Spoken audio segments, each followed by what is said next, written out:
আচ্ছা, শনির যে সবচেয়ে বড় চাঁদটা টাইটান, ওটা কি মানুষের জন্য আমাদের নেক্সট হোম হতে পারে? মানে পৃথিবীর বাইরে আমাদের দ্বিতীয় একটা বাড়ি হওয়ার সম্ভাবনা কি সত্যি ওখানেই লুকিয়ে আছে? চলুন আজকের এই আলোচনায় আমরা এই বিশাল প্রশ্নটারই উত্তর খোঁজার চেষ্টা করি। আমরা তো সবসময় রাতের আকাশের দিকে তাকিয়ে ভাবি, তাই না? যে ইস, যদি অন্য কোথাও একটা থাকার জায়গা থাকতো। আমাদের এই সৌরজগতের মধ্যেই কি এমন কোনো জায়গা আছে যেখানে আমরা সত্যি সত্যি একটা কলোনি বানাতে পারি?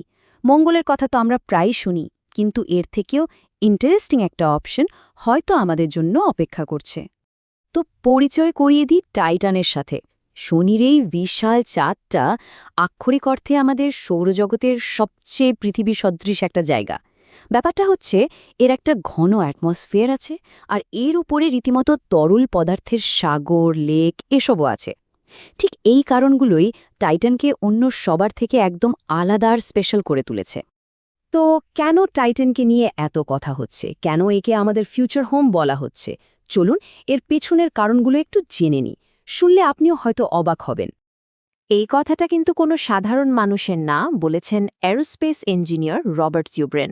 তার মতো বিশেষজ্ঞরা যখন টাইটানকে এতটা গুরুত্ব দিচ্ছেন, তখন বোঝাই যাচ্ছে এর পেছনে নিশ্চয়ই খুব শক্ত কোনো কারণ আছে। তার মতে টাইটান আমাদের জন্য একটা দারুণ সম্ভাবনাময় নতুন বিশ্ব হতে পারে। এখন আসল আকর্ষণের জায়গাগুলো কি কি? প্রথমত, এর একটা ঘন নাইট্রোজেন অ্যাটমসফিয়ার আছে। এর মানে কি? এর মানে হল মহাকাশের মারাত্মক রেডিয়েশন থেকে এটা আমাদের স্বাভাবিকভাবেই বাঁচাবে। মঙ্গলের মতো মাটির নিচে থাকার কোনো দরকারই হবে না। আবার সারফেসের নিচেই আছে প্রচুর পরিমাণে বরফ জল, যা থেকে আমরা শ্বাস নেওয়ার জন্য অক্সিজেন আর পান করার জন্য জল দুটোই পেতে পারি। আর এনার্জি, টাইটানে আছে হাইড্রোকার্বনের বিশাল ভাণ্ডার। সোজা কথায়, বেঁচে থাকার জন্য যা যা দরকার তার সবই ওখানে মজুদ আছে। আর এনার্জির কথা যদি বলি, তাহলে তো মাথা ঘুরে যাবে। এই স্লাইডটা দেখলেই বুঝবেন। পৃথিবীতে আমাদের জানা যত তেল আর প্রাকৃতিক গ্যাসের রিজার্ভ আছে, টাইটানে তার থেকে কয়েকশো গুণ বেশি তরল হাইড্রোকার্বন আছে। মানে এই বিপুল পরিমাণ শক্তি দিয়ে একটা গোটা কলোনি বছরের পর বছর অনায়াসে চালানো সম্ভব। আর সবথেকে মজার, মানে একদম সিনেমার মতো ব্যাপারটা কি জানেন? টাইটানের অ্যাটমসফিয়ার এতটাই ঘন আর গ্র্যাভিটি এতটাই কম যে আপনি চাইলে নিজের হাতে ডানা লাগিয়ে পাখির মতো উড়তে পারবেন। জাস্ট একবার ভাবুন তো ব্যাপারটা, একটা নতুন দুনিয়ায় নিজের ইচ্ছে মতো উড়ে বেড়াচ্ছেন। এই পর্যন্ত তো সব স্বপ্নের মতো শোনালো, তাই না? কিন্তু সব স্বপ্নেরই একটা কঠিন বাস্তবতা থাকে। এবার চলুন সেই বাস্তবতার মুখোমুখি হওয়া যাক। টাইটানে বসতি গড়াটা আসলে কথার কথা না। এর সামনে এমন কিছু ভয়ঙ্কর চ্যালেঞ্জ আছে যা আমাদের স্বপ্নকে দুঃস্বপ্নেও পরিণত করতে পারে। প্রথম আর সবচেয়ে বড় চ্যালেঞ্জ, টেম্পারেচার। -179.5 degree Celsius. -179.5। এই ঠান্ডায় সব কিছু 1 সেকেন্ডে জমে পাথর হয়ে যাবে।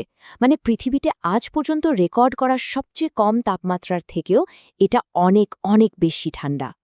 ওই যে একটু আগে ডানা মেলে ওড়ার কথা বললাম, সেই স্বপ্নটার উল্টো পিঠেই আছে এই জটিল স্পেস স্যুটের বাস্তবতা। টাইটানে টিকে থাকতে হলে সাধারণ স্পেস স্যুট একদমই কাজ করবে না। হ্যাঁ, ওখানের অ্যাটমসফিয়ারের প্রেশার পৃথিবীর মতোই, তাই প্রেশার স্যুটের দরকার নেই। কিন্তু ওই মারাত্মক ঠান্ডা আর বিষাক্ত গ্যাস থেকে বাঁচতে একটা বিশেষ থার্মাল আর কেমিক্যাল প্রোটেকশন স্যুট লাগবে। আর শ্বাস নেওয়ার জন্য অক্সিজেন তো সাথে করে নিয়ে যেতেই হবে। আর দূরত্ব, পৃথিবী থেকে টাইটান প্রায় ৭৪৬ মিলিয়ন মাইল দূরে। মানে আমাদের এখনকার টেকনোলজিতে সবচেয়ে কম জ্বালানি খরচ করে গেলেও সেখানে পৌঁছাতে প্রায় ৬ থেকে ৭ বছর লেগে যাবে। ভবিষ্যতে নিউক্লিয়ার প্রোপালশন টেকনোলজি এলেও সেটা কমে ৪ বা ৫ বছর হবে।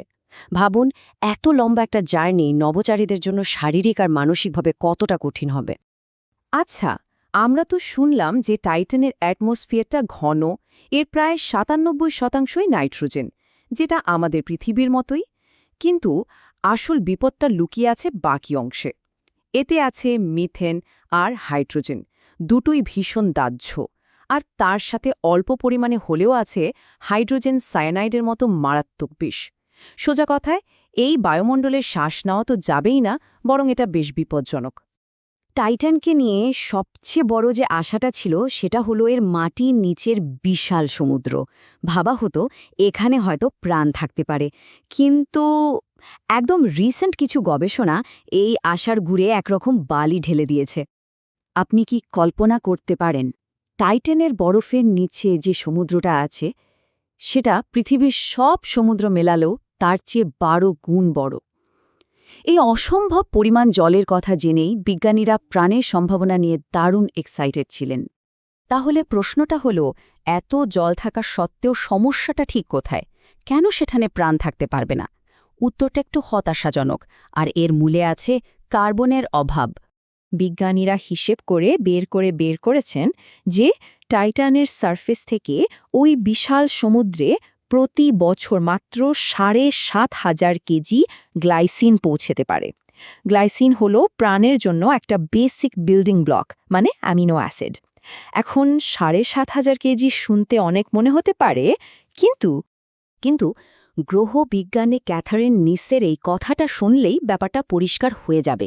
তিনি বলেছেন, পৃথিবীর মহাসাগরের ১২ গুণ বড় একটা মহাসাগরে প্রতি বছর একটা হাতির ওজনের সমান গ্লাইসিন প্রাণের অস্তিত্ব টিকিয়ে রাখার জন্য কিছুই না, অর্থাৎ কার্বনের সাপ্লাই প্রায় শূন্যের কাছাকাছি। সো আসল কথা হলো এটাই, প্রাণের জন্য শুধু জল থাকলেই হয় না, জলের সাথে একই জায়গায় যথেষ্ট পরিমাণে কার্বনও থাকতে হয়। টাইটানে এই দুটো জিনিস আলাদা আলাদা জায়গায় আছে। জল আছে বরফের অনেক নিচে, আর কার্বন আছে একদম উপরে, সারফেসে। এই দুটোর মধ্যে ঠিকমতো মেশার সুযোগই হয় না। তাই টাইটানের ওই বিশাল সমুদ্র সম্ভবত একটা প্রাণহীন, বসবাসের অযোগ্য জায়গা। তাহলে কি টাইটান আমাদের জন্য একদমই বেকার? না, মোটেও তা নয়।